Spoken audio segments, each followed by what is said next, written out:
Politics பேசுறான் politics. Hello ladies and gentlemen, ஈரோட்டில் இடைத்தேர்தல் நடக்குது. திமுக நாம் தமிழர் கடும் போட்டியா இருக்கும்னு சொல்றாங்களே, கேள்விப்பட்டியாமே? தேர்தல் ஈரோட்ல, போட்டி சென்னையில்னு சொல்றீங்களா தலைவரே? நீ அப்டேட் அரசியலுக்கு போயிட்ட மேன். நாம் தமிழர் கட்சி ஒருங்கிணைப்பாளரோட அண்மை கால பேச்சு செயல்பாடு காரணமா கட்சி தாவல் நடக்குதான். நீ அங்க வரையா மேன்? நெசமா தான் சொல்றீங்களா தோர? அப்படித்தான் பேசிக்கிறாங்க மேன். வாழ்வுரிமை கட்சி வேல்முருகனை கூப்பிட்டு கூட்டம் போட்டதால திருச்சியில சலசலப்பு உண்டாகி கொஞ்சம் பேர் கட்சியை விட்டு விலகி இருக்காங்க. அது தெரிஞ்ச கதை தானே தோர. இப்ப என்ன புதுசா இருக்கு? திருச்சி, திருநெல்வேலி, கோயம்புத்தூர் பகுதியை சேர்ந்த முக்கிய பொறுப்பாளர்களும் முன்னாள் இந்நாள் மாநில நிர்வாகிகள் சில பேரும் ஆளுங்கட்சியில இணைய போறாங்களாம். எந்த கட்சி ஆட்சியில இருந்தாலும் மாற்று கட்சியில சேர்றது சகஜம் தானே தோர?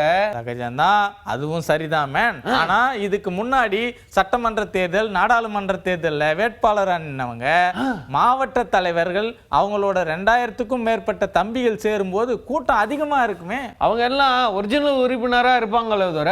அப்படி ஒரு டவுட் எல்லாருக்கும் வரத்தான் செய்யும். கட்சியோட உறுப்பினர் அட்டையை கொடுத்துட்டு புது கட்சியோட உறுப்பினர் அட்டையை வாங்கினா முழு விவரம் தெரியும். அப்ப ஆயிரக்கணக்கான தம்பிகள்லாம் ஆளுங்கட்சி பக்கம் போறாங்களா?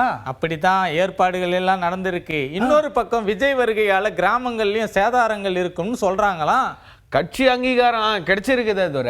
சரிதான், அங்கீகாரம் வாங்கின கட்சி அடுத்த சட்டமன்ற தேர்தல் வெற்றி நோக்கி பயணம் கிளம்பணும். ஆனா கட்சிக்குள்ள இப்பவே குழப்பங்கள் இருக்குன்னு சொல்றாங்களாம். ஒன்னும் புரியலையே தோர.